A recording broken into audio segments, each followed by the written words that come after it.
Hey, we're live here. It's your boy Levi and Moses, a.k.a. the DTE brothers. Yeah.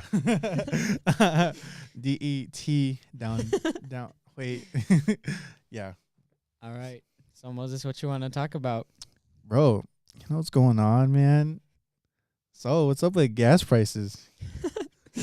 Bro, they've been skyrocketing these last couple of weeks. Dude, those prices go up like global warming. I'm telling you.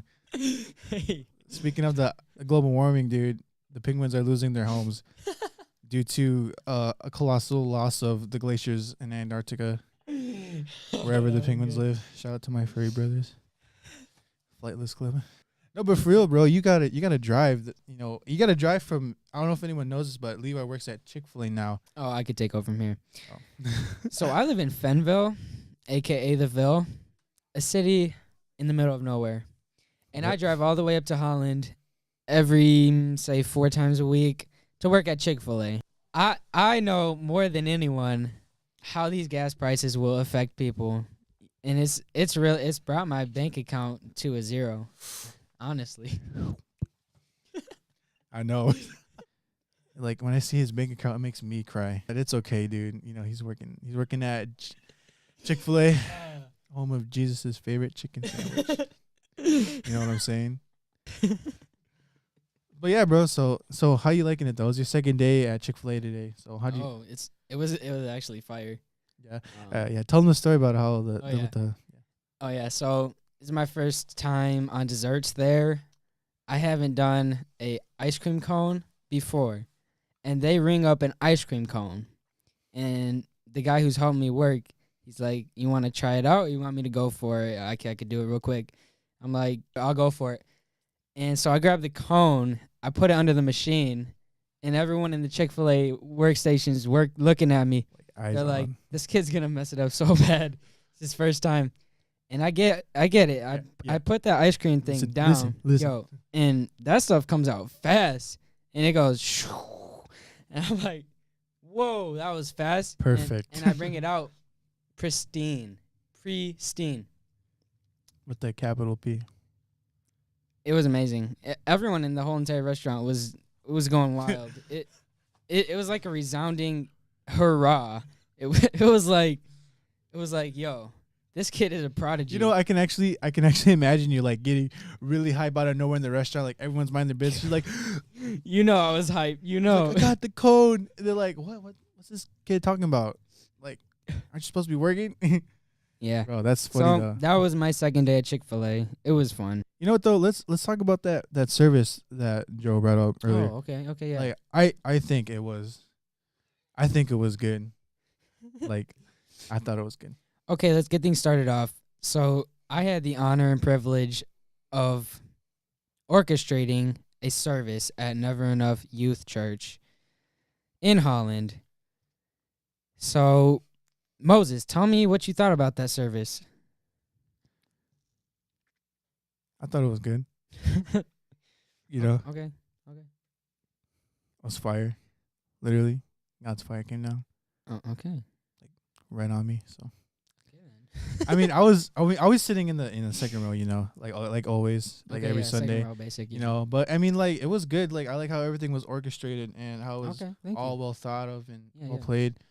You know, everything ran smooth and it was good. The worship was good too. Okay. Like I got really submerged that night, and I really needed that, you know, because like that week was tough, you know, like school and you know going to school and work, like balancing that is hard, you know. Like I can only imagine if you go to college now. Yeah, no kidding. Like that's crazy, but like yeah, like for me though, like I go to school, you know, but then like I go to work at 5 and I don't get out till like 11:30 sometimes, and that's really rough. You know, that's really rough. Like, considering, you know, like I got to do homework, you know, and all that. Gotta do homework. But like really, like that service just kind of like made me forget about that for a night, and like that was good. Like that, you know, worship was like on point. You know, like everyone on the stage, you know, everyone's all syncing together, and that really just connected it, and that just kind of, you know, I really appreciate that. I appreciate like a good flowing service, and that's what that was, Levi. Hey, thank you, Moses. Yeah, man, it was good. Like if you didn't hear from anyone else, you heard it from me.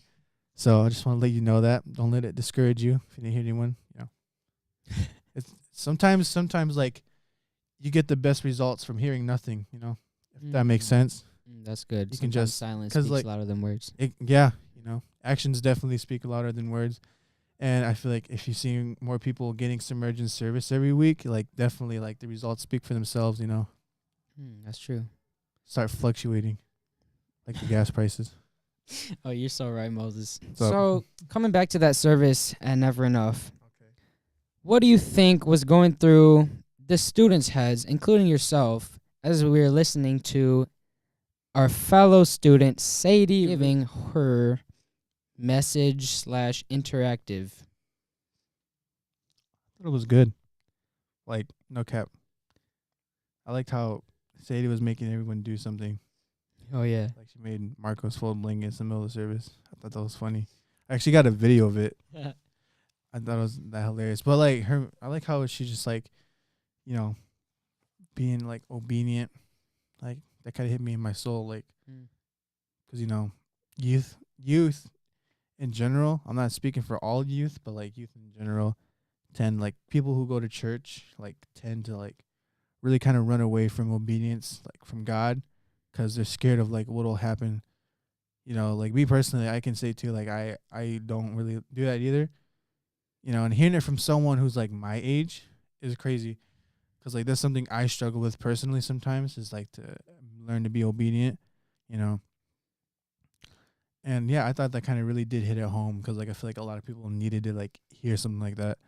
Really like an eye opener of sorts. That's really good. Yeah, I'm not afraid to admit that either. Because like, I'm really humble about it. I'm not it's really good to humble yourself. DTE brothers. It's right here. You know what I'm talking about? Keep it real. We're open Monday through Thursday. We close at 4. We'll fix your toilets. That poopy little Scoopy. When your cat missed the litter box, we'll be there to pick you up. Literally. No, but whose idea was it to have have student speakers that one night? I thought that was good. That idea came from originally your boy. Hey. Yeah. That was good. So I know you picked Sadie, but honestly, I forgot who else spoke. I think Angela gave out like some announcements. But Oh yeah, that's probably why I can't think of anything, because Sadie was like the only one. We ended early that night. That's why. Yeah. We ended early in attempts for me to have some extra time to set up a game. Long story short, I misplaced the game props, so I was in search for those for like a whole 30 minutes, and by that time, where were they? Service was nearly over. I found out later that I had placed it under my coat on a chair. I did it all the time. Yeah. That's why I can relate to that. Yeah, I felt like I let the whole team down. Hey, it's all good, bro. But yeah, that game was fun. I remember I only last like a minute, Oh yeah. and then someone popped the balloon. Yeah, that was really sad. I was like, Moses, please don't let this balloon pop. And then someone just came up and popped, Dude, just like that. ripped all my balloons out there, probably floating in space somewhere. Astronauts probably looking like, oh, there's a balloon up here. No big deal. What's so funny, Levi? Oh, your astronaut joke was really good. Bro, I'm just speaking truth, bro. Oh, you're right. All right, but yeah, but like honestly, like it is really hard though to get started in that kind of field, because that's what our church is known for. We're known for having really talented youth, really talented existing generation, and emerging. And honestly, like a lot of it isn't exploited because a lot of people are scared most of the time to show what they can do out loud. That's good. Like a lot of the time, like people will stay in the shadow of like people on stage because they don't think they're adequate enough to join the praise team or to dance in public, Yeah. because like there's already people setting an example of how high that standard should be, and like not necessarily, but like they're demonstrating, their art, that they're perfecting and they're working on, because really what emerging artists are, they're like prodigies in their art. You know, they're expanding, they're growing, and they're growing on the platform, and it's becoming such a marginalized thing for them. Like it's normal at this point now. And for younger generation, and not even necessarily younger, like people like my age are scared of doing that because they don't want to look a fool. Because people like, I'll just use Cam for example. Like people like Cam are so good at what they do. Like they're fierce and they're warriors. You know, they're great at what they do. You know, like just on the topic of singers. You know, being a singer is hard. You know, you gotta reach like certain keys and like you know you gotta sing a certain note. True. But like yeah, like that's why I feel like people are scared most of the time because these people are already so good at what they do at such a young age. You know, they have like their whole career ahead of them, and that's why I feel like people are just kind of like in the shadows. Like they're scared of like they don't want to look bad, you know, and you know that's not even really their fault. Like they shouldn't be scared of what the other people are doing. They should go full force, if not even harder, because the point of generations is to teach the generation what we couldn't do so they can do it.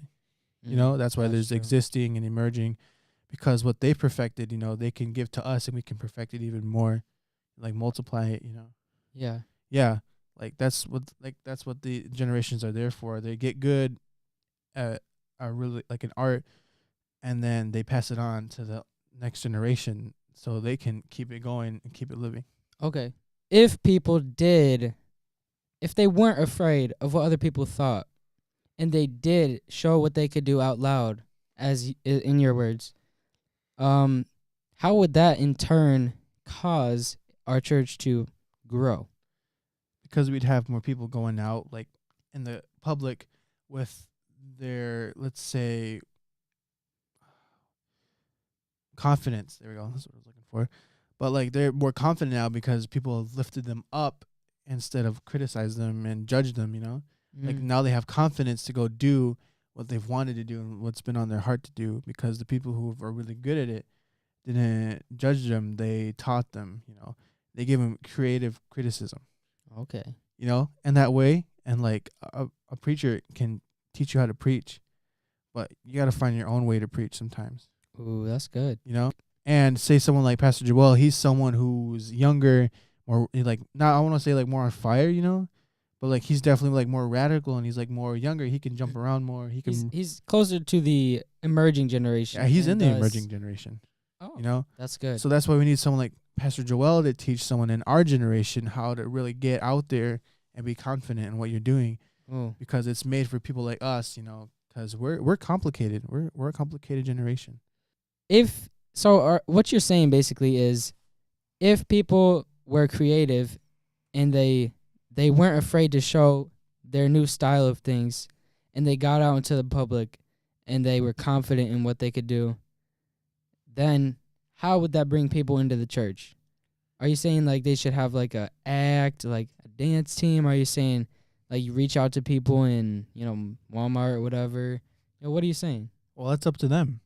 You know, whatever they want to do. Like, it doesn't even necessarily be dance or singing or that or an act.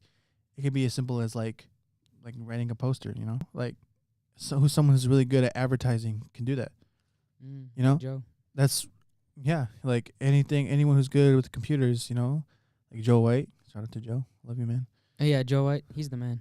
But like like people like Joe are unique because they have a really good like different style. They're good at programming. They're good at setting up this kind of studio. They're good at this different kind of thing. They're good at like making it visual. Yeah. You know, that's what an artist does, and that's what Joe. He's an artist in his own way because he creates he creates like this atmosphere. You know, that's being true. able to speak freely. That's good. In a safe environment. You know, this is what we're doing right now. We're making like a sort of thing for our Never Enough, like this podcast. That's good. So Joe, can we use Joe as an example? Yeah. So from what I just heard, it sounds like Joe is walking out the exact, what you were talking about. Exactly. Yeah. So Joe is expanding our church right now. Yeah, that's why it's amazing, because this is a great opportunity for us to be able to use our talents, that Joe's talents have given us, because they all connect. Ooh. It's like a puzzle. Shout out to Joe.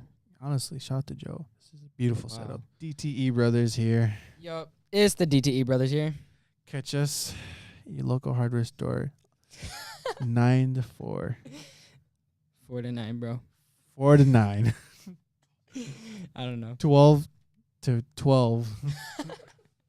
All right. That's enough. Joe, cut us off. All right. See you guys dudes. later. We're signing off. Signing off. All right.